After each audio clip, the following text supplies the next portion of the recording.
దేవుడి దయతో మరోసారి సీఎంగా జగన్మోహన్ రెడ్డి సిటీ నుంచి తాను ఎమ్మెల్యేగా ఎన్నికైతే సాఫ్ట్వేర్ టెక్నాలజీ, ఐటీ పార్కులను తెచ్చే విధంగా కార్యాచరణ ప్రణాళిక సిద్ధం చేస్తున్నట్టు మార్గాని భరత్రాం వెల్లడించారు. రాజమండ్రి వీఎల్పురం మార్గాని ఎస్టేట్స్ ప్రాంగణంలో ఈ నెల 28వ తేదీ బుధవారం మెగా జాబ్ మేళా నిర్వహిస్తున్నట్టు ఆయన తెలిపారు. మంగళవారం ఆయన మీడియాతో మాట్లాడుతూ 10th నుంచి పీజీ వరకు చదివిన ప్రతి ఒక్కరూ ఈ సువర్ణ అవకాశాన్ని సద్వినియోగం చేసుకోవాలని విజ్ఞప్తి చేశారు. ఈ మెగా జాబ్ మేళాకు ప్రముఖ సాఫ్ట్వేర్ కంపెనీలతో సహా రమారమి 150 వివిధ కంపెనీల ప్రతినిధులు హాజరై ఉద్యోగావకాశాలు కల్పిస్తాయన్నారు. వాటితో స్థానికంగా ఉన్న సంస్థలు, బ్యాంకులు కూడా ఈ జాబ్ మేళాలో భాగస్వామ్యం అవుతున్నాయన్నారు.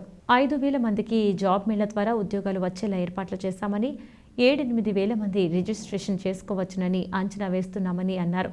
అభ్యర్థులు నేరుగా బుధవారం ఉదయం 9 గంటలకు జాబ్ మేళాకు వచ్చి పేర్లను రిజిస్ట్రేషన్ చేసుకోవచ్చునని తెలిపారు.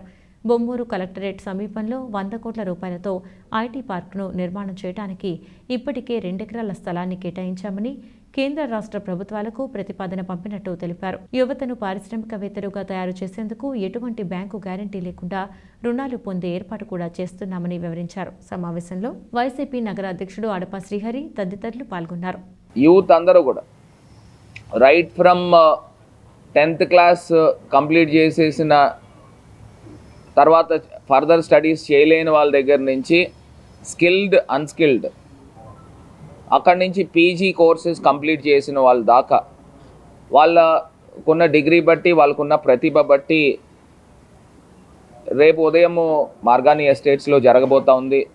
రాజమహేంద్రవరం యువత అందరికీ కూడా శుభవార్తగా ఇవాళ అభివర్ణిస్తూ రేపు అందరూ కూడా రండి. ఎందుకు చేతనంటే 5,000 ఉద్యోగాలు అని అంటే చిన్న అంశం కాదు. 150 కంపెనీస్ రావడం అని అంటే కూడా చిన్న అంశం కాదు. దీంతో పాటు లోకల్గా ఉన్న